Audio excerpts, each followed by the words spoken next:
Hey, everybody, and welcome back to Creative Ops, a podcast for creative people by creative people.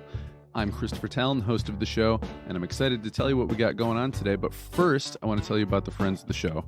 Irie Kitchen is Grand Rapids' best Caribbean restaurant, maybe the best restaurant, period. They serve organic Caribbean street food inspired by Vince, the owner's family's recipes, as well as a fusion of some modern American classics with some Caribbean flair.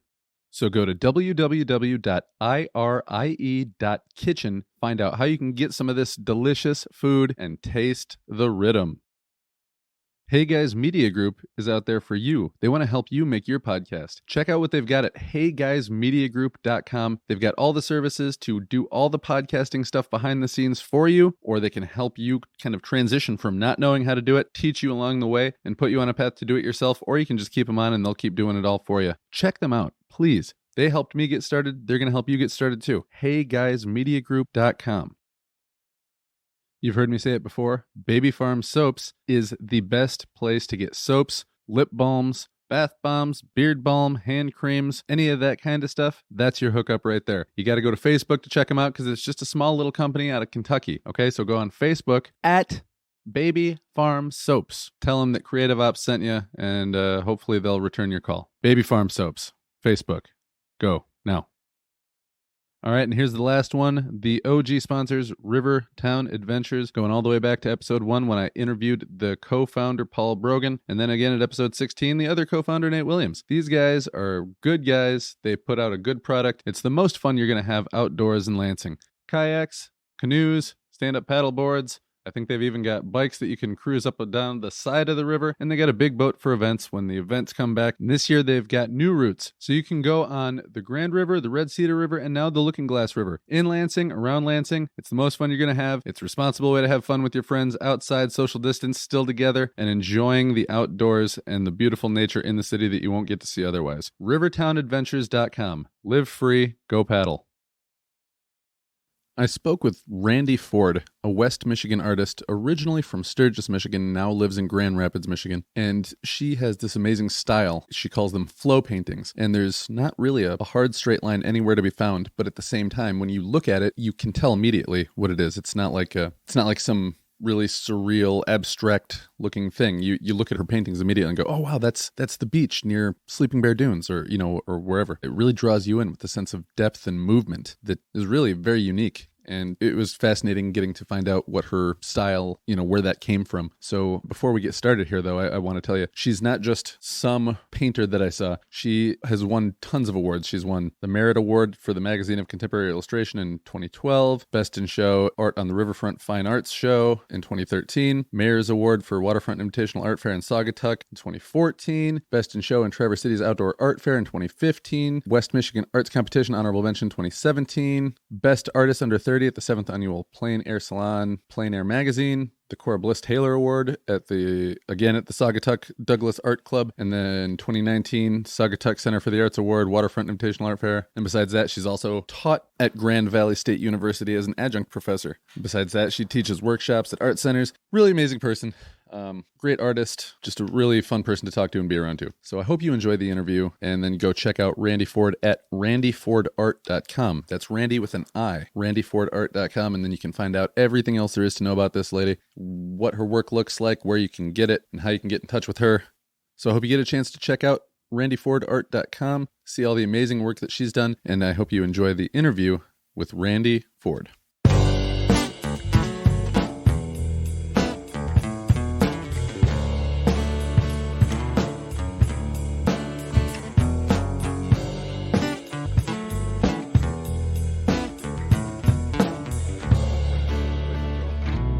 Also sent it to the wrong email. I sent it to contract Randi Ford. Yeah, everyone does that, but it's contact. So I don't really know how to change my email now. So do you know how to change emails? I don't know if it's possible. I think you might have to just start a new one and just tell everybody that you've got a new one. Yeah. Email your email list. Hey, everybody, contact me here now instead.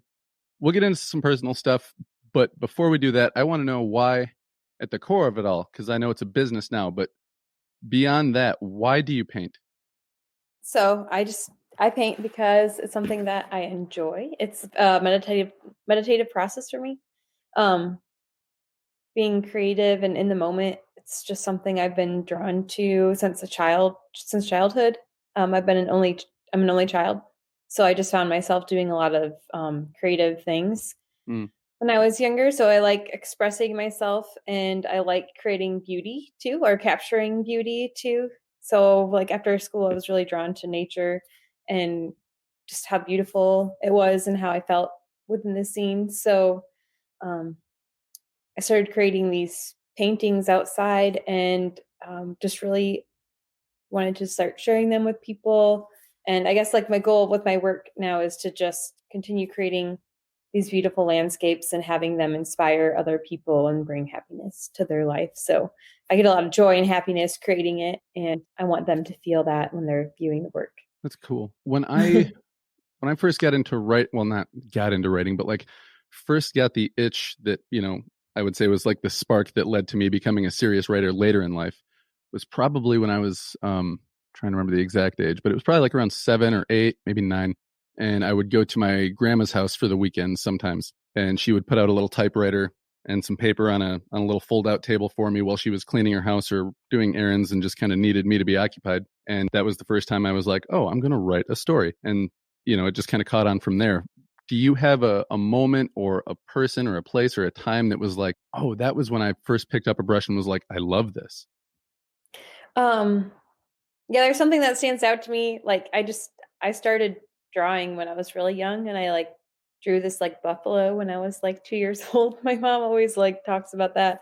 And I don't know, I've just drawn a lot since I was very little and had like always kind of stood out from other people, I guess. Again, I'm an only child, so maybe I didn't have brothers and sisters to play with, so I just had my imagination go wild with all these like different drawings and things. Yeah. So, Well, I've got my oldest daughter.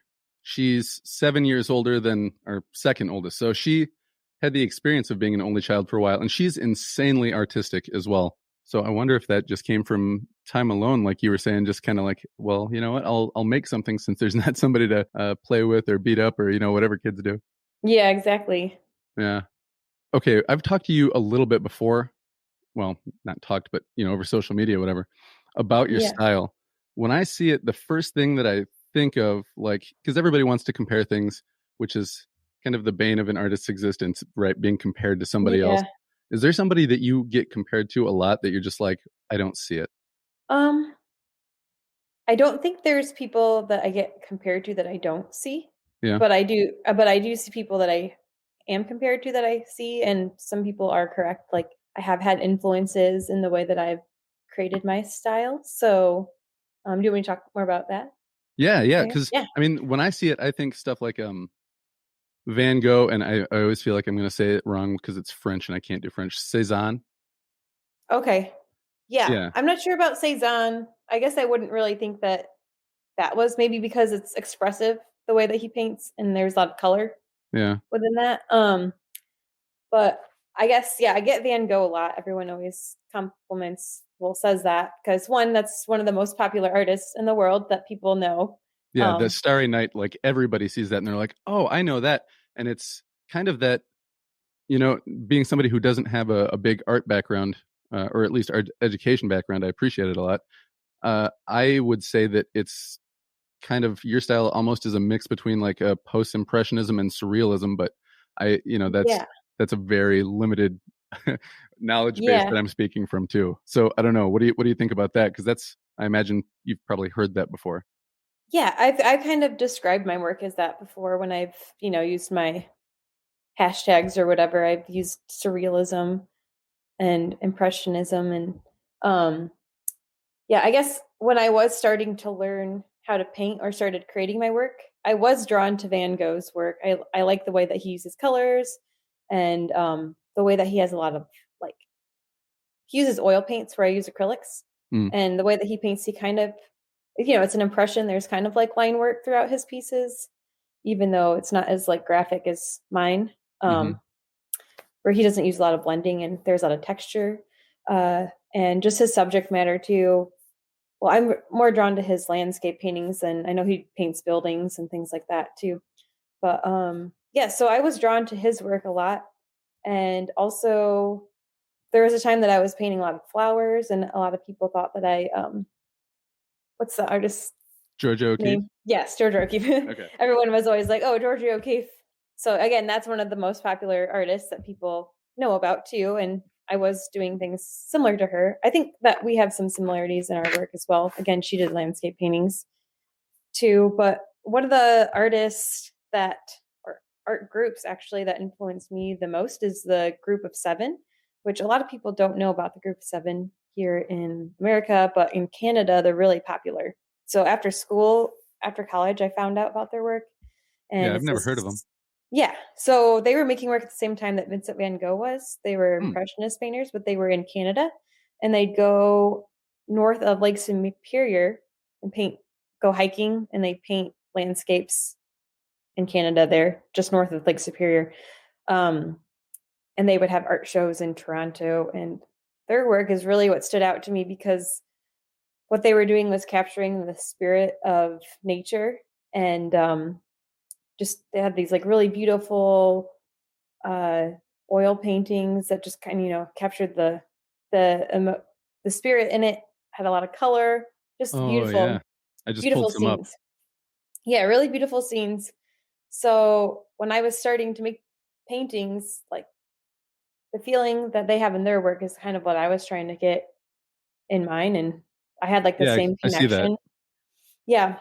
So they really inspired me to continue going out in nature and paint, especially since they're so close to where we are right now too. Yeah, So I could they've see how been, that would grab you as a somebody who likes nature, being from Michigan.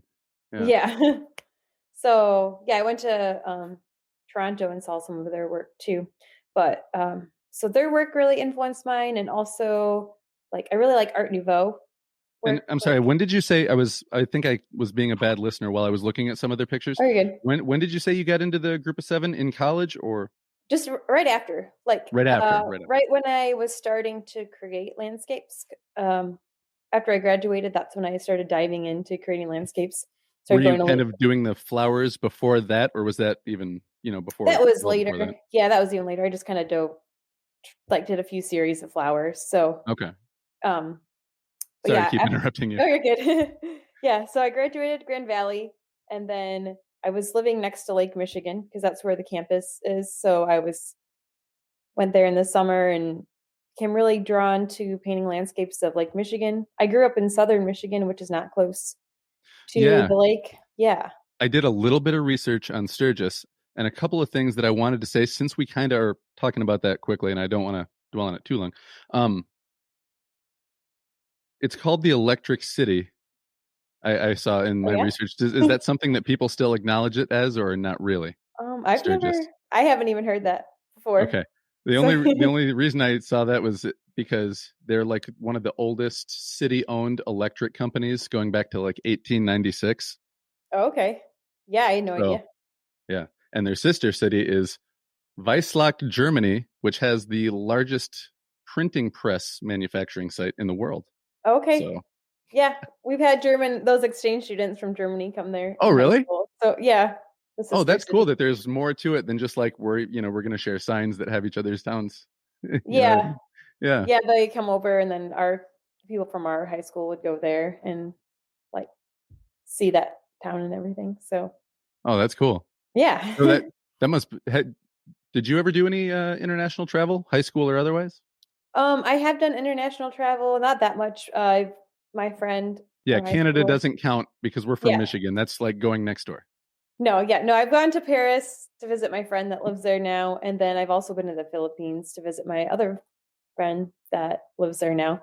So that's the two places I've been, but I Oh, wow. haven't gone anywhere besides that. Okay, Been, so you went to Paris. I'm guessing you saw some art while you were there. I did.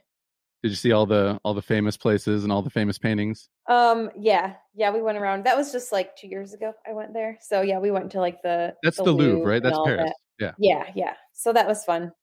We went to the Yeah. Louvre and saw some different sites and things that you would see when you're there. Yeah.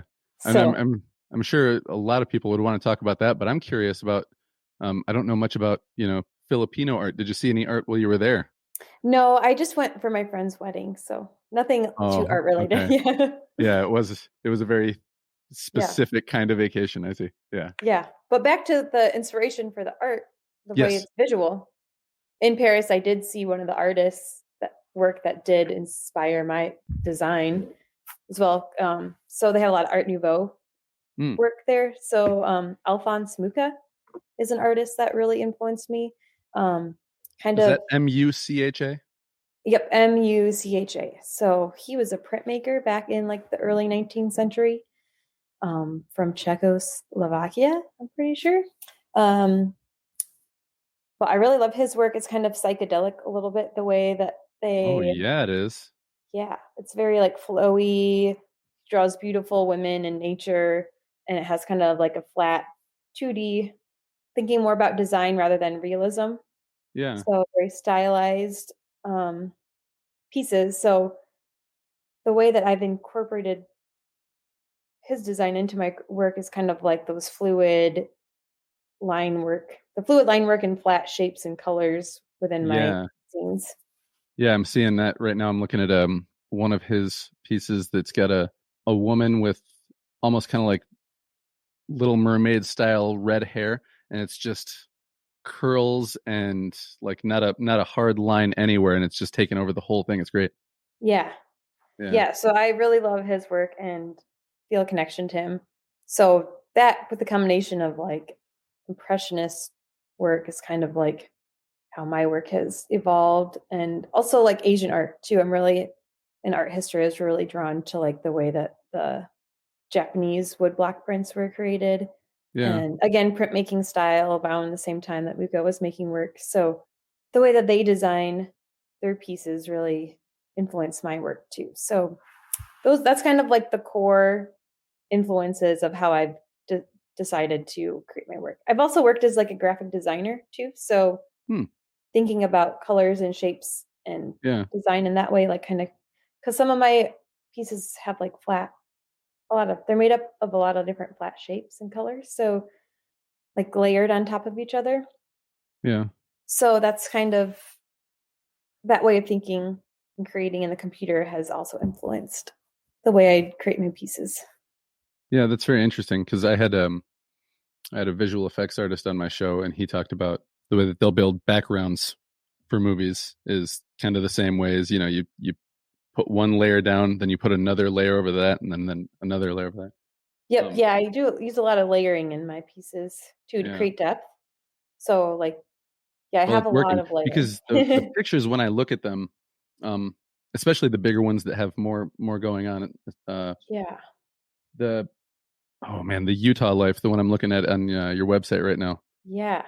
that's phenomenal. And the thing that I like about well, I don't know, because that almost sounds like I would be saying that I don't like the group of seven paintings. I do, but yours seems to capture more detail while still using kind of that same style of like, well, I guess looking at the way that they use their colors, I can see a lot of that in yours, but theirs looks less detail oriented and more like use of colors oriented. And Yeah. yours takes that use of color, but also puts a very like real, like if you just looked at your painting for a second and looked away again, you'd be like, I just looked at a picture. But then you look and be like, oh wait, no, that's a painting. Very Yeah. obviously a painting. Okay, hold on a second. It has, like you were saying, a depth to it and a realism and almost life to it too. Because when you look around those little swirls and eddies and lines that you've got going on, like they almost seem like they move in the peripheral part of your vision,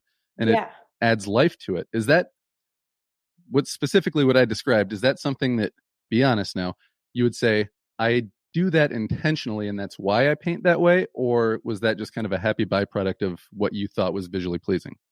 It's a little bit of both, I guess I would say. I kind of like I am trying to create a lot of movement in my pieces. So another thing about me is I'm really into music too. I've been musical all my life. Right on. So I've been like in musicals, been a dancer, singer, went to state solo ensemble in high school.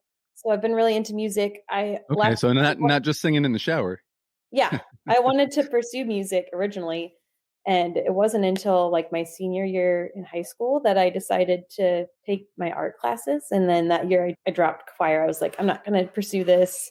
Like, I want to do art. And then I took all art classes and then ended up going to art school. And so after art school, now, like, I'm very into going to see live music shows and concerts and festivals and have a lot of friends within the music scene. And I listen to music all day when I'm painting. So Yeah. kind of like uh, music without words, more just like trancey, psychedelic I was going to music. ask you because what you do and what I do, again, writing, not the same thing, obviously, because I'm thinking specifically in words. So when I hear music with words, it's like it just kind of jams up my thinking. But Yep. why for you no words? Do you find yourself too just kind of getting distracted by the like the poetry of the music or what? Exactly. Yeah. I do like to listen to some with words, but that's why I kind of stopped. Also, I just like really getting into the rhythm and the beat of the music. Yeah. And yeah, the words kind of with words kind of play off the words more than the actual rhythm. And I Mm, just kind of like getting lost in it. And when I'm painting, that rhythm comes out within my pieces. As yeah. you can tell, you can visually see that. So it kind of gets me into this like flow state of mind that allows me to put that sense of flow and rhythm in the piece. You call it flow paintings and Randy Ford flow. Your Yeah. IG is Randy Ford flow paintings or Randy Ford flow? I was thinking about just going Randy Ford flow. But I have it as Randy Ford. It's my name and then just flow paintings Flow like painting. underneath. But Yeah, yeah, yeah, I yeah. have like that just so people know what I'm doing. But eventually I kind of think I might just take off the paintings part and do the Randy Ford flow or just Randy Ford. Yeah. But Where my mind is at with the whole flow piece of that is like you had said flow state, and that's something that I think about a lot too, is getting into that mindset that some people meditate to get to, some people play a instrument to get to, some people paint or write whatever to get to. yeah. It is Do you call it flow paintings because of the visual aesthetic or because of the the creative mind space, or both, or which came first? Yep, it's both. So first, well, because when I'm painting, I get into that flow state of mind, then I'm a lot able to create my pieces with that Yeah. visual. My work used to not be as fluid as it is now. If you see some of my older pieces, um, they're still very technically strong, but they are not stylized in the way that I paint now. And now it's just really hard for me to make like a straight line and not have it be this like fluid pattern because all of my pieces have like a pattern to them. I think I know what you're saying, but what do you mean by they have a pattern to them? They have a pattern, a fluid circular pattern within the pieces. I think Van Gogh kind of has a similar pattern in his too, so that's why Okay, I see what you people think mean. that. Yeah, Almost like the way that like if you combed your hair in one direction, it would kind of you would see, or well, that's a stupid analogy. What's I don't know. You said it fine. yeah. Well, they have a pattern. Like there's like an underlying pattern with like a circular wave to the a circle and or a wave to them, a rhythm, like it's kind of like a vibration, Yeah, the way the vibrations have. So yeah. yeah, so I create my work like that when I'm in that flow state. Also, I get into that flow state when I go to like concerts and dance too. I really get into dancing. So yes, so I'm kind of in that mindset a lot, which allows me to create my paintings the way they are. I think if we went to a concert together, we would both enjoy it the same, but you wouldn't know from watching because when I go to a concert, I play a little bit of music. So when I go to a concert, I'm just like watching it all as like somebody who's been on stage a little bit, just being like, what are they doing up there? And I just kind of Yeah, like stand there and stare and take it all in. And people are like, hey man, how come you're not like dancing or singing? I'm like, I'm too enthralled to move. yeah, yeah. You're more like locked into what's going on in the Yeah. stage. Whereas my wife will just kind of stand right in front of me and dance around just, just off to the side enough that I can still see what's going on. Yeah. Yeah. Yeah, I'm pretty short, so I usually can't see the stage that much, so then I just, don't pay that much attention to the stage. Oh, that's about how tall are you? I'm, like, 5'3", Okay. So so that's not like really, really short where somebody would be like, whoa, you're really short. but that would be just short enough that, yeah, if you were at a concert or a public space, or have you ever had trouble, like even in a movie theater, where you're like, oh Oh, man, no, not really. okay, so it's not Yeah, that bad. not Okay, that that's good. bad. Just Um, usually there's taller people standing in front of me at concerts. yeah, especially in West Michigan. Yeah. Going back to Sturgis just real quick, that's down there by the Indiana border, right? But Yeah. how far from water are you then? That's Lake It's Michigan. like No, 3 Lake hours Michigan. probably. It's like 3 hours because it's like in line to where Lake Michigan ends. Hmm. So the Michigan's kind of going more west, the land is. Do they So still yeah, get it takes lake about effect snow and stuff there, or no? I don't think so. I don't think there's as much snow down there. Yeah. Yeah, Sturgis doesn't get bad snow. yeah. How Yeah. what's going on in Sturgis these days? Do you ever still go back there? Because one thing I saw was that there was like a very slight population drop off, like maybe 100 people, but like not anything huge. So, is there a lot going on there right now, or Um, I well, don't was there think so. before the pandemic?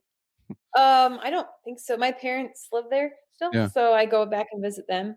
Um, but it's a small town, so I know they're growing a bit. Like Meyer just opened up there recently, and some other places. But it's a small town farming community. yeah.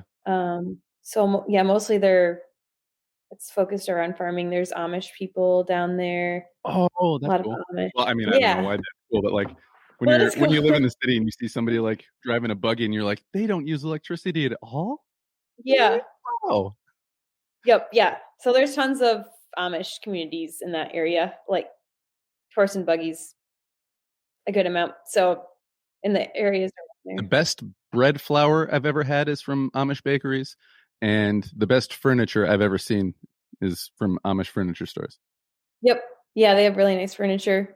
My dad likes to work with them. He builds houses and stuff sometimes. So uh, he works with like Amish there to build them and stuff. Yeah. So And the one thing that yeah. blew my mind more than anything when the last time I was in an Amish bakery was, they still pay their sales tax and stuff. So this person's ringing up like, I don't know how much stuff between like me and a couple other people, and just real quick goes, all right, that'll be this much. Like, does the sales tax, figures all of it out, and like faster than I could even like write the equation. Okay. And I was just like, wow, you have to be really good at math when you can't use a calculator. It blew Yeah. blew my mind that like it was just instant. Yeah. Because I sit there and Yeah, they somebody will both. ask me, how much is sales tax going to be on $11? I'll be like, Yeah. um, Yeah. They have a definitely different way of life. yeah. But yeah, so it's cool. I So just do you usually have live any there. appeal to like live in small town America again? Are you kind of more drawn to living living in a medium Midwest city? Yeah, I like the medium Midwest city. I do like it there. Like my grandma has a lot of property and it's really beautiful with like the woods and Yeah. like so I do miss that part. Like I would ideally when I think about like a house I'd like to live in, like I'd be like, "Oh, I wish I could live in the woods like her house," but Yeah. I don't like being separated from community and I like being around where there's things going on and people creating and art and like all of that. So there's pros and cons. Like ideally I would rather live around Grand Rapids and find a place that has a little bit more country to it. Yeah. Yeah. So Get a spot maybe 15-20 minutes outside the city on like 2 acres. That'd be pretty cool. yep. Yeah. Yeah. But everybody wants that right now, so you'd have to pay up.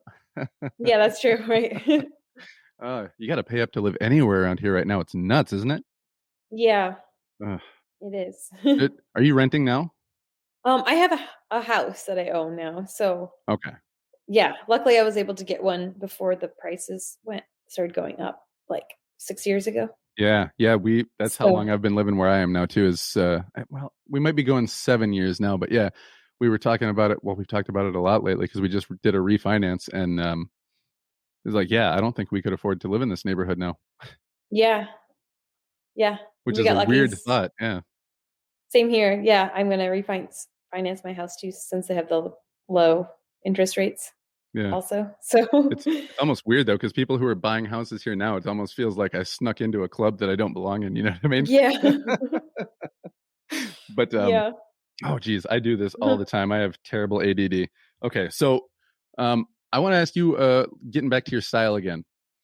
When did you get, how long would you say you've been painting in the style at the quality that you are selling and stuff? How long has that been your style? And then where did it kind of, when did it start becoming that exactly? Yeah. I If that would makes sense. say, yeah, it does. Yeah. I think the painting that like stands out to me the most, where I really like had a big growth in and like stands out. I don't know. Um, I think I would say about like 2015 is like really when I like really honed in. When I purchased this house, is when I really honed in to my work and Was like there was who there I was. was there a correlation between the two when you were like, okay, I got to start getting serious about like business and being productive on a regular basis and all that kind of stuff? Yep. Yeah. So I purchased this house so I could have like a studio space to work in because renting is so expensive and Cat um butt. yeah. Yep. She's like here. But yes, I purchased this home. I needed a space to have like a workspace and a living space. So that worked out for me to get this and I really honed into creating my pieces here.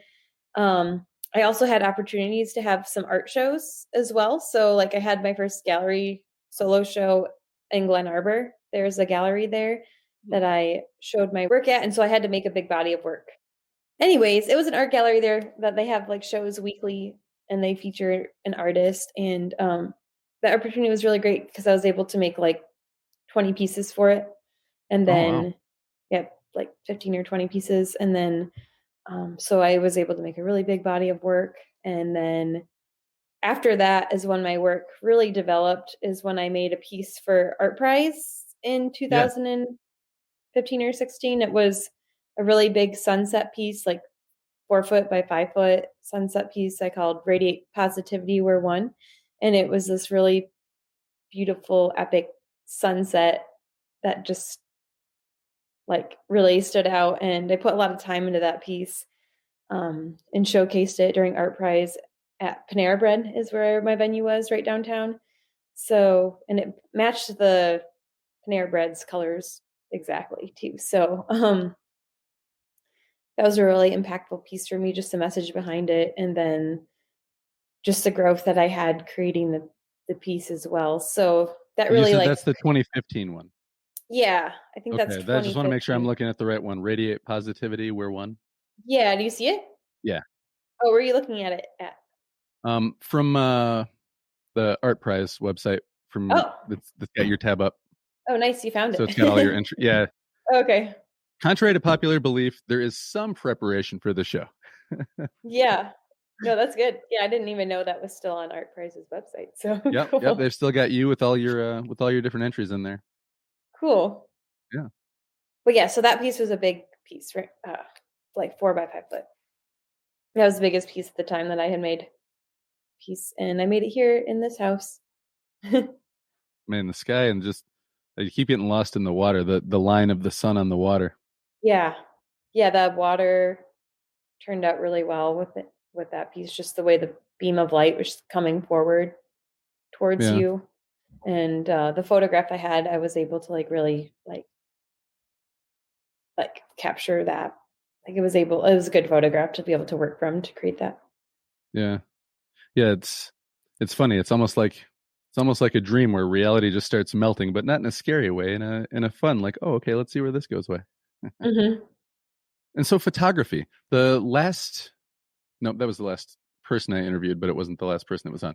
I interviewed Peter Terrace, who's a couple decade veteran of surf photography. And we talked about, photography. Well, he talked about it. I asked ignorant questions.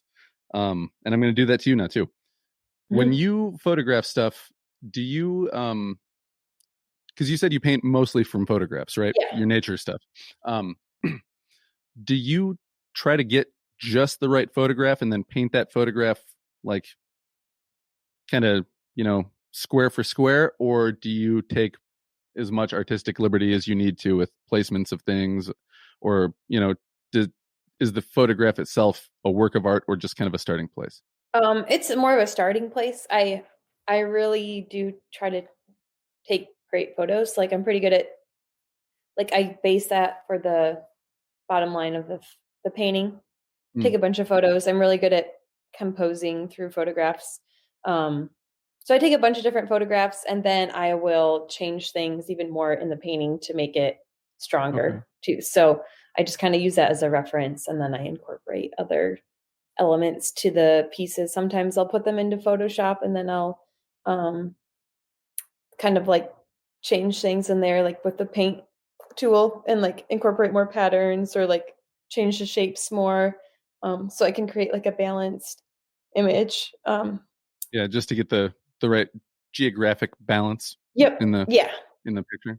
Yeah. The balance with all the shapes and colors and to Yeah. create that sense of movement too, I have to like place the objects in just the right spot also. So, um, Another yeah, Grand Valley art grad uh, talked about doing stuff like that. Do you know Zack Snyder by I chance? don't know. Okay, I'm not sure when he graduated, um, but yeah, he's on Instagram at least at Sneed Art. Um, but yeah, he also went to Grand Valley, and he talked a lot about when he's composing, which he does murals, a lot of stuff like in hallways in like Hmm. hospitals, or I think he painted inside of a grow facility somewhere, and like he does these long stretching hallways, and Okay. geography is like the big thing for him. Sorry, I'm just kind of segueing that into, you guys both have Grand Valley in common. He said that he really liked the education there, as far as giving him the tools to be good at his craft. But he was like, in the classroom, there's not a whole lot of, okay, here's all the tools to be an artist. Now here's the tools to survive as an artist once you leave college. Do you feel like there's plenty of opportunity to get that education in college, or is that something that they could do better at, or is that just something that, like, you've just got to jump in and swim? Yeah. Yeah, there definitely isn't that much that within the school teaching you how to do that. I know I did take a class that wasn't like the most popular class that was like business for artists where it was like a night class once a week I think where they showed us like we would go to different artists that own their own business's house Hmm. and they talk about how they started their business. So I think that was like a good one to take. I'm not sure if they always offer that or if that's just sometimes. So that was helpful, but I don't, yeah, they don't really go fully in depth. They do mostly just teach you how to make work. So Not that yeah, there's a after, fault to that. I mean, if you're going to be paying good money, you should be getting as much artistic input as you possibly can. yes, yeah, no, I think what helped me the most, like what I did to learn more about business and, actually surviving and doing well was just first when I graduated, I took an accounting class at GRCC. So I graduated and Oh, then I was like, well, I need some skills to do this. So I went to GRCC and took an accounting class. And then I also took a business entrepreneur class. So I took entrepreneur class too, which taught me all about like starting a business and getting ideas for business. So I did that. And then I that's awesome. also, GRCC is great, by the way. I just got to say, I was in the Navy, then got out of the Navy, went to GRCC, graduated from there, then went to Aquinas and graduated from there. And I worked at the tutoring center a little bit. GRCC is amazing. If you want to succeed there, that it's a great place. yeah, it was good. I felt like there was a lot of knowledge in it. The homework load wasn't like too intense to where, I was Yeah, already coming done coming with off like, of a bachelor's degree, it's a noticeable kind of like gear down. yeah. But so that was good for me. And then I also worked at a jewelry store for a little while at Jared's jewelry store. So I worked there for a little while and that was really good for me to learn how to talk to clients and like kind of like do the whole Yeah, customer because service. you have to, I don't want to say schmooze, but kind of a little bit, like, you have to learn how to talk to a person and get them to receive you in kind of a favorable way, and then present them with whatever, which seems like anybody who could sell anything, that would be a good training ground for that. Yep. Yeah. So that was good for me to start to get into that because I really didn't have opportunities to do that besides like waitressing for people. So, Right. Which but is a different thing. It's not about you there. It's just like, hurry up and give me my drink. yeah. Yeah. So, but I started doing art shows, like selling my stuff at art markets is like where I first started. Like I first started at the Fulton I mean, Street. just like a, oh, I'm sorry. You were going to Oh, you're say, good. go ahead. Yeah. For Fulton Street. artesian market where they have the Hmm. farmers market. They have an artesian market on Sundays. Yeah, yeah. So that's Just to the if you're looking at it from the street, just to the left of it, right? yep, Yeah. yep. So that's where I first started showing my work and talking to people about my work. Talking to different artists about different art shows, and after that, I started getting into fine art festivals and things like that. And Was this all um, self-driven for the most part, or was it kind of through meeting people? Because like that's one thing Zach said too is he learned a lot of business stuff through talking to other artists who were like surviving as artists more than anything. And they would say, yeah, "Hey, you should try this. Oh, you should talk to this person. Oh, you should go where this person's going." yep, exactly. That's exactly what happened. Just first, I would talk to just people to connect with others, and you just make all these different connections and start having new opportunities, and one thing leads to the next. So uh, that's really what I did, and just meeting people. I've met so many people at art fairs. Learned a lot about just different people, and you just kind of learn over time to not be embarrassed or afraid to talk to new people, and just I've just learned to be really genuine and connect to people on a deep level, and that's really what has helped me to succeed and can you know Yeah. I wanted to ask you specifically in the art fair environment, you can okay. Weird story that's going to segue back into this. My daughter sold some stuff that she made at like a local arts and crafts fair, Mhm. and she got a really fast lesson in how business works. Somebody was like, "Here, we'll sell them all for $1 first and see how fast they sell." And they started selling them for $1, and people were buying like 3 or 4 at a time. Said, "All right, let's try selling them for $5 now for a while," and nobody bought any. And then they said, "All right, let's try selling them for $2, buy two for three," and they started selling regularly again. Do you learn on the fly that way in that environment, or do you have to go in there, put a price tag on, and be like, "That's how much it costs"? um Because I'm imagining a newer artist going in there being like, "Well, I want to sell something," putting a low price tag on there, and then walking away with a little bit of money and like nothing really to show for the whole experience. Well, yeah, my prices have changed as I've grown as an artist, as my name's grown, and as the quality has grown. Like when I first started showing my work, the quality was not what it is today, and the price wasn't what it is today either. So I've just kind of slowly growed my prices and slowly grew my craft as well. So it's been a progression from, you know, Fulton Street farmers market prices to Right. fine art galleries prices. So Yeah. um, very slow process. I've been doing those shows since 2012, so it's been almost 10 years now that I've been doing them.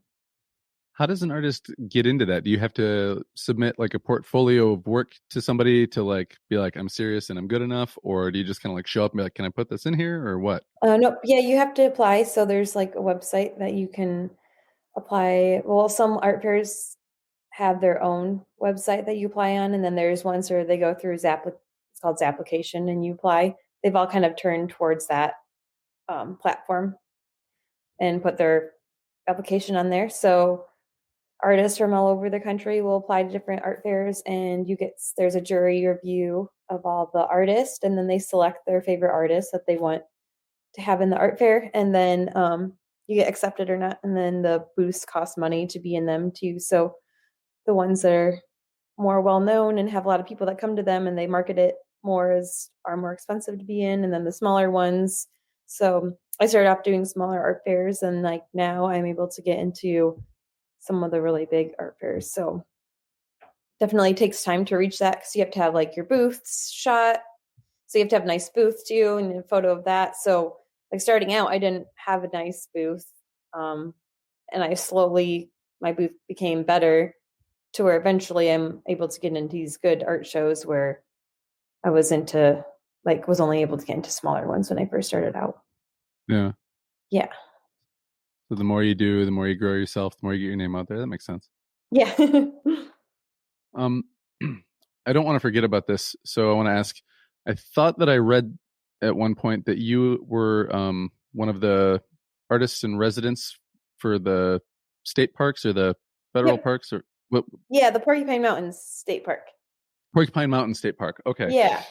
I saw an opportunity, to apply for something like that, and I saw like that they took writers, and I was like, ooh, and I looked, and it's like, okay, they want more like poets and maybe a short story writer, probably not a science fiction novelist. Oh, But why not? um, well, I don't know. I guess I could always try. The worst they could say is no, right? Or the Yeah. government. Maybe they could change my birthday. Yeah. So Oh, yeah, I don't know, but I thought that looked really cool because I'll tell you what it oops. looked like to me, and then you can just tell me how much I got right or wrong. You get to live more or less rent free in a park, and you just have to create art based on the stuff that's around you for Yes. however long a set time. Yeah. Okay, so how long did you do that? And well, I guess what was the application process like for that? How did you even find out about it? And Uh, then we'll go from there. yeah, someone recommended it to me, so I ended up applying to it because that was like this one also wasn't a super well-known one. I know there's, like, ones that go through the National Park Service that I had, like, tried to apply to before that were a lot more competitive also, where Mm, this one was, like, a state local one. And I was right. like, "Well, I've never been here before. This looks really beautiful. It's, like, an awesome program." And I applied to that and got into it. Basically, again, just, an application online with your portfolio, so you have to have good photos and good work to show for it. Yeah, yeah. Write an artist statement, write why you wanna do you have to write why you wanna do it also. Um, so there's a whole process of getting accepted into that. How much time goes by from you mailing or emailing your application to all right, you're our artist in residence? Yeah, I think it was a few months. I mean, I did that back in, like, 2016, so that was a while ago, but it was Did enough time go definitely. by that when they contacted you, you were like, oh, that's a thing still? Yeah, yeah, it was only, like, a few months waiting, like 3 Okay, months yeah. or something. I would have totally forgot about it after like 3 weeks. Oh, okay. Yeah. Yeah, no, totally, they, do that, and then you can plan for it. Like, they tell you enough ahead of time to plan for it, like, months ahead of time, for the How next much year you're gonna be time doing. and what time of the year was it that you were, living in the parks? Yeah, I went in, like, August, I think it was. July or August was when I was there, and I don't know, it was really cool. That was before I had pets, so, For like, like the whole month or couple it was weeks? for 2 weeks. So I 2 had a weeks. cabin for 2 weeks in the woods that was, like, private.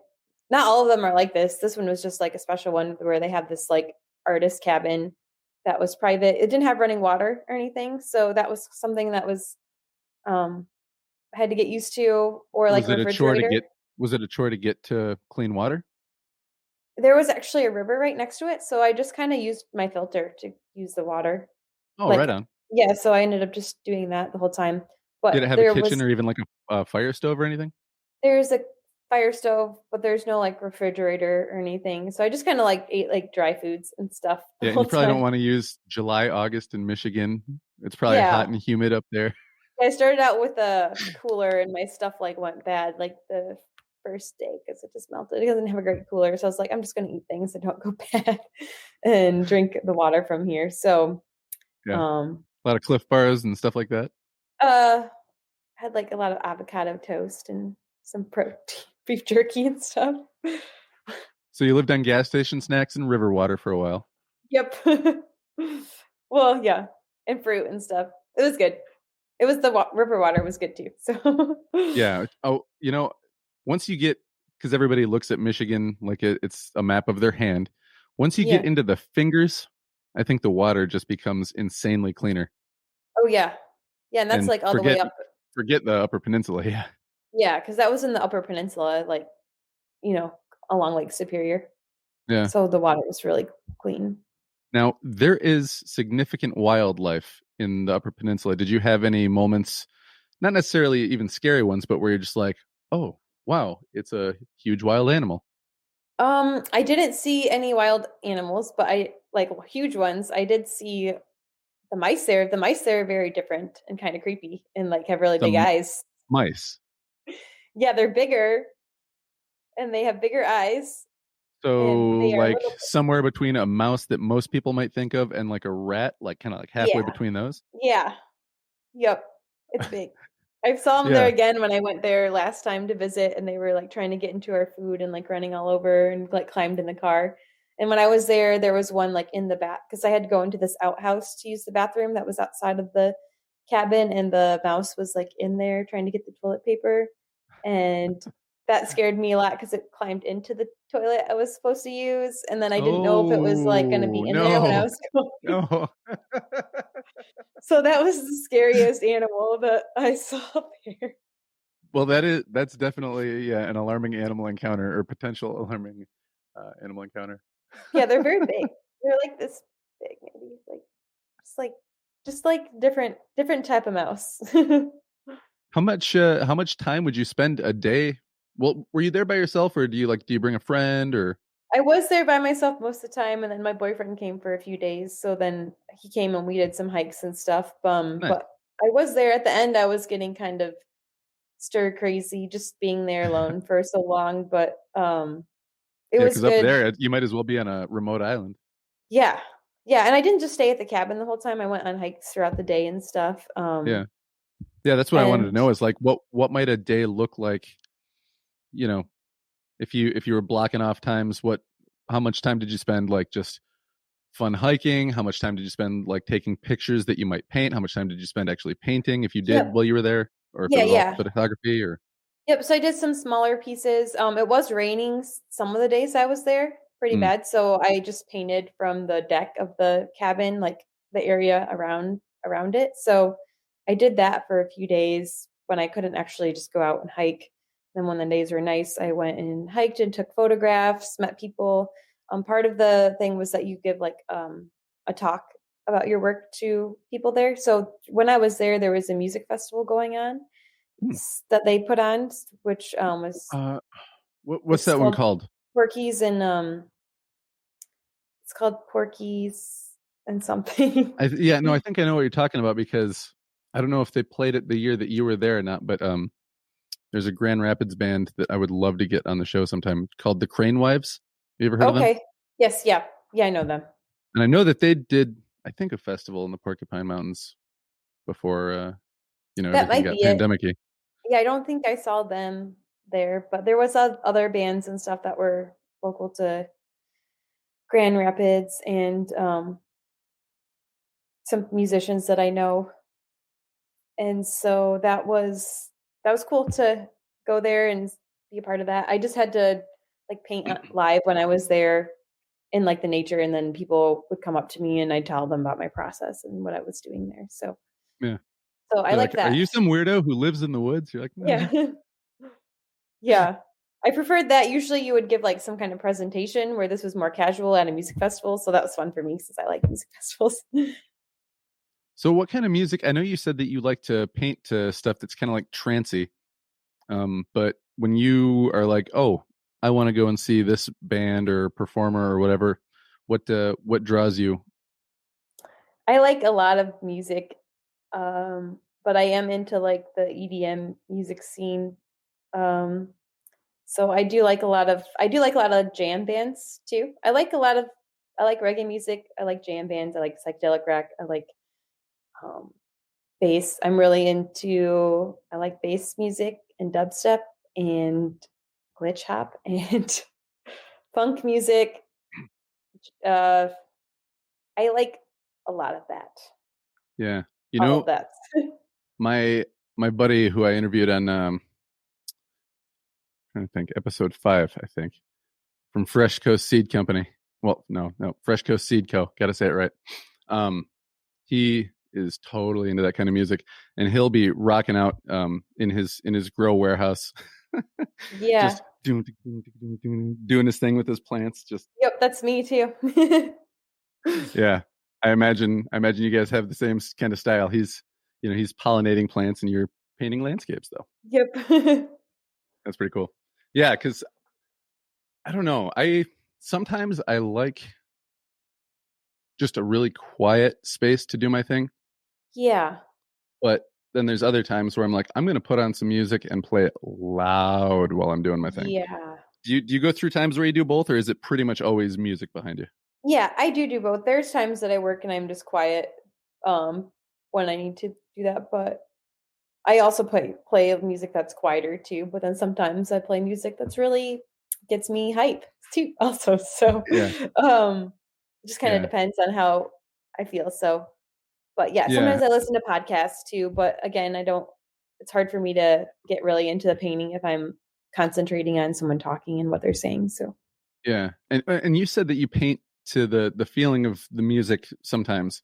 yeah. Um like I would definitely I wrote a book that has kind of like this zombie-ish type element to it, but I would listen to just really creepy, like dark, weird orchestral music a lot of the time when I was writing like some of the Yeah. weirder, darker scenes. Yeah. And it was amazing how fast my brain was like, ooh, you know what we could do to this person? Like Yeah. um the music does have an effect. So what if you're trying to paint like trying to think, there was one painting that I saw that I immediately was like, I've been there. There it is. Oh, it's just called Mm. Sleeping Bear. Um, Okay. yeah, I feel like I've got a picture with me and my son right like square in the middle of that exact spot. You probably don't remember, but is there like a little wooden guardrail that keeps people from falling over the edge right next to Yeah. that? I Yes, think you're I talking feel like about the Empire Bluff view. that might be. Yeah. Yeah. Yep. Yep. Yeah. Yeah. I got a picture of me and my son. He loves it when we Yeah. It's were a up there camping and hiking. But oh my gosh, I got to tell you about this because I don't want to badmouth the parks because they're great, but they had one really bad summer on the Sleeping Bear Islands, or at least on South, and not Sleeping Bear Islands, the Manitou, South Manitou Island yeah. had one really bad summer of mosquitoes. And Oh, me and my wife took our 4 kids. Our youngest was like 3 and then 5 at the time. And then the older girls were, they could manage okay. And we brought another family who also had young kids. And the entire time we were out there, we were just like, oh my God, they're everywhere. They're biting yeah. through my jacket. And it was unfortunate. But yeah, we did still get a lot of good hiking in on the mainland side. And that's, yeah, with the view of Manitou in the distance there. It takes me right Yeah. back to it immediately. I've been there before too, to the South Manitou Island, and it was really cool. Yeah. Have you done north? No, I want to though. I want to. I Oh, haven't. see, I feel That's on like my south list. is the intro to north Yep. because when you go to South Manitou Island, the Michigan South Manitou Island, because I someone told me that there's like another set of Manitou Islands in Wisconsin, and you have to be specific if you're calling Oh, okay. 911 because they'll go Oh, to the okay. wrong one. But yeah, so the Michigan Manitou Islands, south, you have to sleep on a campground, and there's what like 3 different campgrounds you can choose from, Yeah, I think so. something like that. And they're still fairly well spaced out. It's not like a state campground where there's like just a little line and it's like, okay, that's Yeah. the other person's. There's a good sense of privacy there. But north, they have one campground, and it's more like state campground style where everybody's next to each other and you can hear everybody, and there's like a big fire pit that's communal. But beyond that, you can go anywhere Anywhere? you want and just throw down your stuff. Yeah. You have to be so far from high tide water, and so far from any historic buildings or anything that otherwise says like no camping. You have to be so far from the markers. But it's pretty easy to follow those rules. Yeah. And yeah, and otherwise you can just be like, hey, this is a nice field. Let's just pop it up here. Yeah. How long does that take to get around the island? North is like, I want to say it's like 2.5 times bigger than south. So if I went with a friend one time, just me and my buddy Paul, who I actually interviewed on episode 1. We went up there one time and we did the entire island, and we started like, we kind of like had a slow morning, ate our breakfast, drank our coffee, sat around a little bit, and then we're like, hey, all right, let's try to do the island. So whatever time that was in the morning, and then by the time we finished, we were both half drunk, and it was like midnight, and we got back to where we started. Oh, So it yeah. takes a whole day if you want to do the Okay. full outline. So you So didn't camp around it, you just camped one spot and then you didn't like yeah, back. Okay. yeah, Yeah, I've got because a I think I'd spot do that I like can tell you about if you promise never to tell anybody. I won't say it on the podcast, but there's an amazing spot. It's totally private and it's got great views, and nobody knows about it. okay, you tell me, and so I can Yeah, I'll find tell you, it. but you can't tell anybody else. Okay. I'll just Okay. tell the person I'm going with. Yes. Yes, and then That's swear them all. to secrecy as well. Only Yes. when they're with you can they camp there. It'll only be us two. Yes. So it'll be okay. Um so yeah, North is awesome. You got to make sure that you bring your own fire for cooking because you can't have fires. Yeah, jet boil. Yeah. Yeah. So you got a jet boil, or you could get like an MRE, do it that style. Do you know about MREs? I'm not sure what that is. It's a military thing. You can get them from the PX stores. And I actually had some when I was in the military. But you can buy these meals, and I think it's 2,000 or 2,500 calories in the entire meal if you eat everything all at once. But yeah, I mean, you don't Oh, have to. the But like, bags. The yeah, backpack, and I mean? Yeah. it's like the size of like an Oreo pouch thing, like a full size Oh, Oreo. And you take everything out and you eat, the cookie and the whatever else, you set that out. But then you take the thing that you cook, you put it back in the bag with the heating pouch, put a little water in it, roll it up, shake it, let it sit and cook for like a minute, take it out, and then you got a hot meal. okay. So that one's different than just the normal backpacking bags then too? Um, A little yeah, smaller? because those will be just like a single meal, like just like a 2-person serving of chili or whatever. This Yeah. thing will come with like, some spaghetti and some some freeze dried ice cream sandwiches, or like, Oh, and nice. a couple of different things. So within that one pouch is a full day's worth of calories, and you can eat it however Nice. you want to with one heat up meal, and then other just cold eat them Nice. as you go things. M It's not fine MIEs. dining, but it's good enough to keep the troops alive. Yeah, that's cool. What's the name of it again? MIPs? MREs. They stands MREs. for, yeah, it's a military thing. Meals Cool. ready to eat. Okay, nice. I'll have to look into that. So yeah, if you go to any PX store, I know there's one over by I think there's one in Godwin, Okay. and you could probably get them on Amazon too. Okay. Cool. Yeah. Yeah. Um. Okay, I want to talk a little bit more about some business stuff before we start wrapping it up. You've got really cool merch, and part of it is cool because it's got your work on it. So everybody should go check out the merch at randyfordart.com. Thanks. That's that That's view. Randy with an I, randyfordart.com. And yeah, you can get cups and shirts, and you can also go in there and buy the art and the prints and all that stuff too. But when it comes to merch specifically, because I'm looking at branching out into that, how do you evaluate like a good merch person to partner up with? And have you had any horror stories, without naming names, like, yeah, one time I ordered this and all the decals peeled off before they even got mailed out? Yeah. Well, so I just started doing that because I've always been nervous to get merch because one for one thing, the art festivals you're not supposed to sell like reproduce things, so that's not Mhm. something I would sell at my fine art shows where I sell in person. So this is just something that I'm doing through my website, and they're actually just printed on demand, so I don't have inventory at all.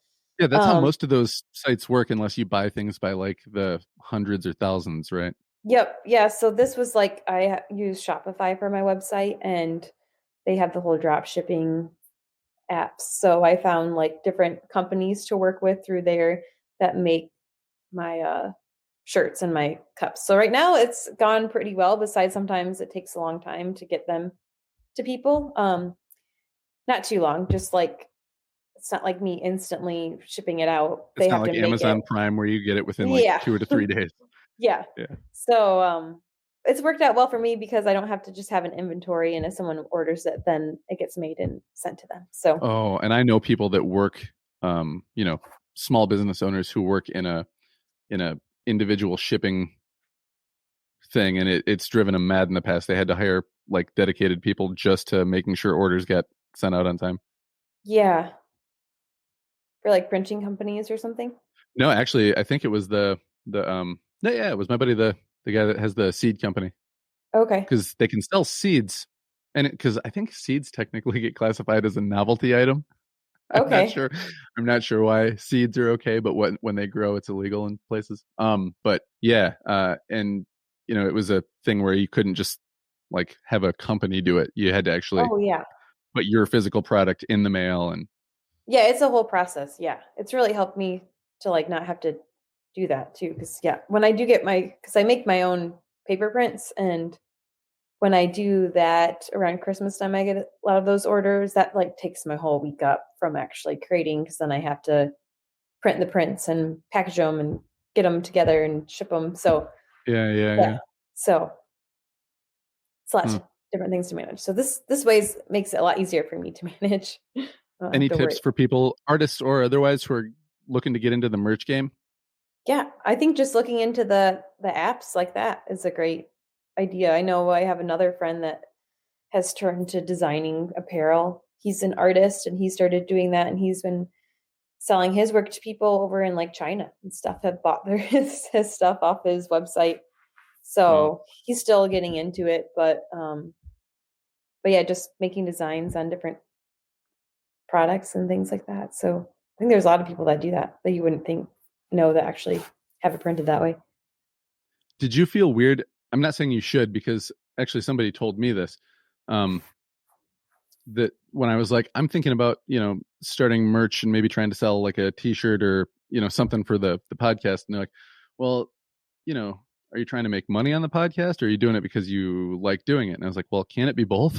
Did Yeah. you ever feel weird, like, venturing into like, oh, I sell merch now? Am I still an artist if I sell merch? No. Yeah, because you got to survive, right? Yeah, and well, that's not even what makes me that much money, I guess. It didn't really make me that much money at all. I just wanted to I like t-shirts and I like t-shirt designs, and it's just a different art form. Yeah, So, it was just a way for me to express myself in a different way where people could have my work on a mug, because like a lot of people like my work and they don't have the money to buy $3,000 painting, right. but they want a mug of mine. So it was really just like a fun project, and I think I'm going to continue to design more T-shirts and things like that because That was going to be my next question: is, are you going to do more shirts? Because I think it is as cool as it is to have your stuff hanging up somewhere. Just to have somebody like wearing your painting and walking around with it, that's got to be kind of cool, right? yeah, yeah. So yeah, I think I will. Yeah, this one was like one of my favorite scenes that I did the T-shirt of, and Oh yeah, yeah, it's the same one we were talking about, I think. yep, yep. And it's Yeah, the same scene. It's a different like it's the same scene, but it's not exactly the same picture. cropped a little Yeah, differently. Yeah. yeah, different. But I want to do other nature designs though too. Like I really like mushrooms, and I wanted to do like a mushroom one. So I think I'll eventually dive into that, but it's took me a long time to actually have that come into vision. Like over a year, I was planning to do that project, and I finally had time to during COVID because all my art fairs got canceled, and I was like, well, I'm gonna. Then I was able to devote my time to doing some different things during that. So Speaking of which, I'm sorry, I was just noticing the picture that it's already sold out, so I can't buy it now, even if I wanted to. The mushrooms you did, the family. yeah. Do you want that one? It says it's sold out. I actually have it in my house because I was going to keep it. So I bought it myself. But all the All other right, ones actually sold besides that one. I'll I'll look for plenty. There's plenty of other good ones in there. I'm gonna choose from. Yeah. But yeah, that's the Um, one painting I actually just have because I wanted to keep it. the sad thing is when I'm looking at these, a lot of the ones that immediately grab my eye, I'm like, oh, well, it's sold out. I guess it grabbed a lot of people's eye. Ooh, Shoreline Hughes, that's pretty too. Yeah. Sorry, I'm just admiring your work while you're Oh, you're sitting good. over here watching me do Oh, no, you're good. it. um, all right. I don't know. I don't know that I've got that much more to say to you, except, oh, I wanted to ask you because just see if this is a thing that happens to all creative type people. When I know that I have like most of a day or at least a good couple hours to get something done creatively, it's like no problem. But if somebody's like, oh, you got to slide this in today, so you've only got an hour and a half, most of the time I'm just like, well, I'm not even going to bother then, because by the time I get into, like you were saying, that flow state, it'll be almost time to be done. So I'll just wait until I have time. Can you kind of turn it on more quickly now? Does that muscle improve over time, or do you still need that space to kind of get there? Yeah. No, I think so. I think I've been working a lot towards like being able to balance things well within the last 2 years Mm. and just kind of like, finishing something, focusing, and then moving on, and then doing like planning out my days of what I want to get done in that amount of time. that I can get it done. So like this morning, Were you the stereotypical creative person who was kind of just scatterbrained, do whatever feels good in the moment before that, or not no, really? I've been starting to plan more like how I'm going to have my day go. And Yeah. it's like I strategize how I'm going to finish things in time. I'm really good at planning, I think. So I can Always plan. or recently more developed? Um, I think I've always had a good knack for planning. Like I've always accomplished my goals. Like I've always had my work for a show or like finished the assignment or I've always finished everything that I've wanted to in time. Mm, So like today before I was only going to have like an hour and a half to work on a right. painting before we talked. So I'd finished on doing my emails and everything and I'm trying to start a new painting. So I said I'm going to finish the sketch or like just work on the sketch for the painting during this time and then I'll be able to dive back into like fully developing it after that. So I got that section done, but that's what Mm. I knew I was going to get close to being done. So um, I didn't That actually expect. that actually makes me think of a different question too. So the paint you use acrylic paint, and I don't know, I don't know one paint from another paint except that I know oil paint will stay wetter longer, right?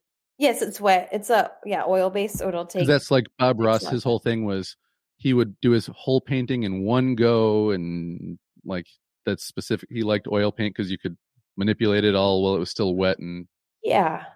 but, so why acrylic paint? And then can you stop and go like day to day, or do you kind of have a certain amount of time where you're like, oh well, no, I got to finish this before such and such dry? Well, no, Yeah. I'm asking too many questions, but now I'm thinking to myself, the way that you layer things, you'd almost have to like let something dry, then paint over it too, right? Yep. Yeah, that's why I've been If you can drawn make a question to out of that, answer it. yes. That's why I've been drawn to the acrylics. I have painted in oil and I some of those paintings you were looking at were oil. I do like the look when it's more blended and the colors are more luminous, I think too, but Hmm. the way that my technique is, I have a lot of line work integrated throughout and I like have a lot of defined edges and shapes that I like to bring out in the piece. Um, so using acrylics, it dries like instantly, pretty much like, Hmm. within a few minutes. So with my technique, I like to be very meticulous about the shapes I'm creating. And so acrylic works for me because I can do that with it. Where oils, I wouldn't be able to reshape the shape over and over until I get it just a perfect shape. Now, when you say that reshaping it, do you mean like the way that a sculptor is like, nope, I just got to push this just a little more, or do you actually like take like a painter's knife, scrape it off, and do it again? Oh, nope, you don't scrape it off. It's just a thin layer, the acrylic. Okay. So I'll just like, redefine the shape or like pull it down over the other color if I want it the blue to come lower over the green or something like that. So um, that's You, why I enjoy it. you've done yeah, I feel like I've seen on your social media that you've done a time lapse before, right? Yes. Yep. Okay, yeah. I got to go back and watch that now after listening to you talk about the way that you do it, because Yeah. as I a have as them on a YouTube. as a non-talented visual artist anyway, I I I just see people making art and I'm like, wow, that's fascinating, but I don't know the technique that goes into like finding the angle where things are going to disappear off to, and balancing this with this, and Yep. I don't know all Yeah. that. I'm just so dumb when it comes to that stuff. Yeah. Well, that's why I like the acrylics too, because once I develop a piece more, like the weight of the different shapes, like depending on if they're lighter or darker, might throw the painting off in the Yeah. balance and where it's like feeling peaceful. So then I'm able to like go in and like change those areas to where it feels really peaceful looking at it, not like unbalanced and creates tension. So Yeah. I have that on my YouTube channel. I don't really post very many things on there, but I made a YouTube channel so that I could post these um time lapse videos. So I do have them on Instagram too, other shorter time lapses, Yeah. but I made a really like full painting time lapse and that's to music that I like.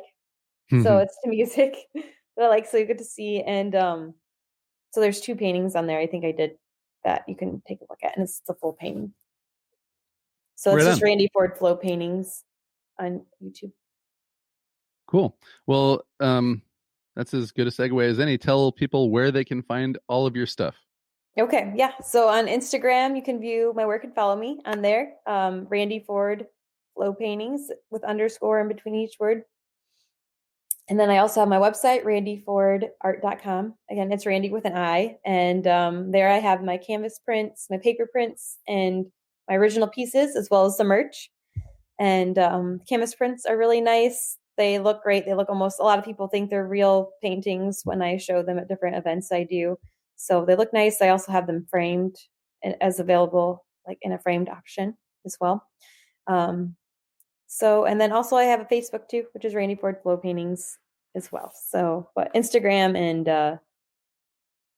the website is kind of like where I'm mainly focused at. You know what? I feel like everyone's got their own favorite social media.